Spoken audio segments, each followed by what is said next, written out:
Head athletic trainer Jess Snow joins us here at halftime. Jeff, welcome. Thank you. What kind of Thanksgiving did you have? Some time away from the gym and the fields? We did. We had some very much needed family time here. Obviously, during the fall seasons, we all work a lot of hours, so to have a couple days off there and spend some time with the family, it was very much needed. You've got kids now that are they're that Christmas age, aren't they? Are they starting to get excited about that? Yeah, I've got 2 boys, a 4-year-old and a 2-year-old, and they are all about it right now. Is that right?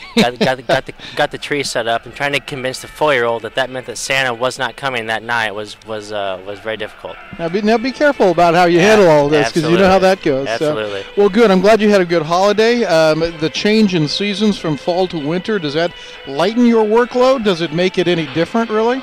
It may lighten it a little bit in terms of we have just the sheer volume with football, with the time and the number of injuries and athletes and treatments that we see. That goes down a little bit. Obviously, we're still seeing football players. Now's that time that's key for them. Obviously, they've spent the last 4 months breaking their bodies down. So this is a very important time for the recovery. For football, we're doing some off-season surgeries and rehab and things like that. So while we may not be seeing the volume that we do during the actual in-season portion, still taking care of football. In terms of transitioning into the winter season, obviously there's about a month there from mid-October to mid-November where the winter sports are already going, the fall sports are still going. So that's probably our busiest time of the I think so. Busiest time of the year, and it is for all the support staff. Not just us. So, but being able to get everybody back inside now for the most part is very, very helpful.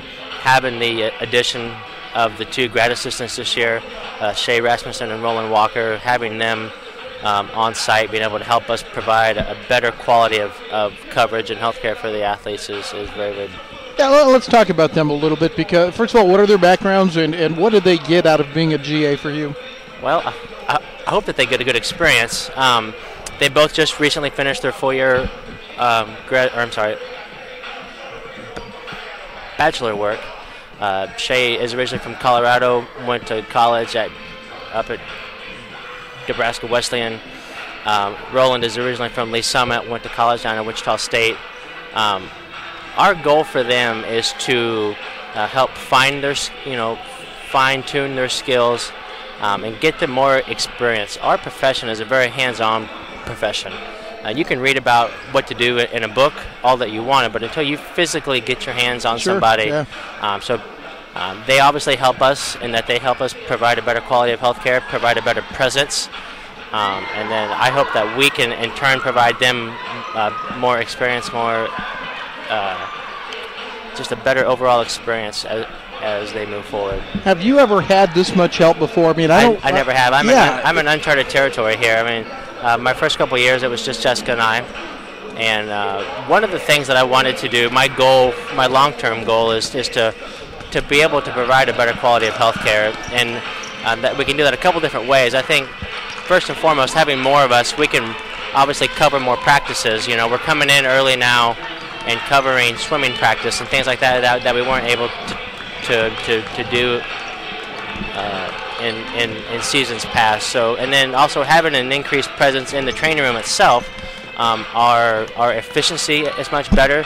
Our wait time has gone down quite a bit in terms of how long the athletes are actually in the training room, getting treatment, getting rehab. We're able to turn that around faster now. So, having those 2 on site has greatly improved our ability to do our job.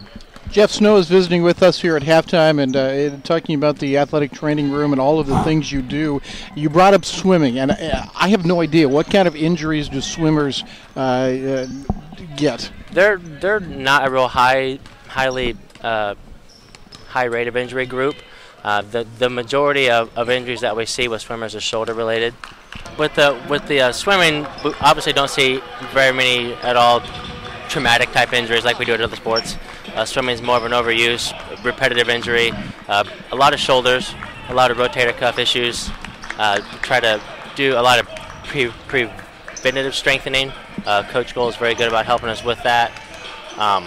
Swimmers, because of the repetitive nature, tend to get very out of balance, to get the rounded shoulders and whatnot. And that's not their fault. That's just the nature of what they do. So our goal is to help keep them in a more neutral position in their shoulders, to keep the proper biomechanics and decrease the risk of injury. You also have, I guess, spring sports starting to practice or at least work out a little bit, and so the baseball, the softball shoulder injuries, I would imagine, are part of that as well. Yeah. We're starting to see some of that. Obviously, not as much as we used to. I think there's a couple different reasons for that. I think our strength and conditioning is better than what it's been. And so I see less shoulder, elbow injuries than what we have in the past. Now, we still have some, don't get me wrong, but I think that overall number has gone down. Obviously baseball and softball are in their conditioning group type sessions now, so that's good that they're continuing to throw. They're not just taking time off, and I think we'll see the fruits of this work right now in the spring. It's a 12-month-a-year deal for athletes now, isn't it? Even at the college level. Right. There really is no off season. I mean, and that's just the way it is. I mean, they can work out with the coaches almost year round, and off season stuff, and and then they're playing on off season summer teams or this or that, and so I would say the incoming classes across the country, we're seeing, and not just here at Jewel, but across the country, we're seeing more of those repetitive type injuries with the volleyball, with the basketball, baseball, softball, as they're playing year round. We're seeing an increase in athlete specialization. We're seeing a lot more just single sport athletes. We don't, at least in my own opinion, I don't think we have as many 3-sport athletes as we used to. Athletes are it's becoming such a competitive landscape, with the traveling teams and the tournaments and this and that, and their connections to colleges and all that. I think we're seeing a lot more specialization in athletes, in which I think that leads to an increased risk of that repetitive type of injury. Jeff, do athletic trainers get any time off? Do they have an off season, or is it 12 months for you too? It's not 12, but it's close. I mean, there's different parts of our season that are slower than the others. Things start to taper off in May. I mean, hopefully baseball and softball can continue that on into June. The summertime, June and July, excuse me, is a little bit more doing the rehabs, occasional rehab, off-season surgeries, things like that. Doing a lot of the administrative things, the insurance, the budget, those types of things. So those times are slower, but we do get some time off in the summer, yes. Jeff, thanks for taking the time to visit. I'm sorry we're out of time. Thank you very much. Jeff Snow, the head athletic trainer at William Jewell College, has been our guest on the Hyvee Halftime Report.